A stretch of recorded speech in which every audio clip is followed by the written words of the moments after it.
आपण पाहत आहात कराड टुडे न्यूज।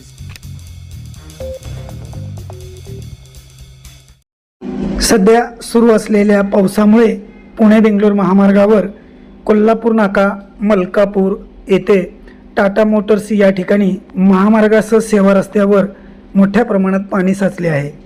तर अनेक ठिकाणी मोठमोठे खड्डेही पडले असून पाचवड फाटा येथे दोन्ही बाजूला सेवा रस्त्यावर प्रचंड मोठे खड्डे व पाणी साचले आहे।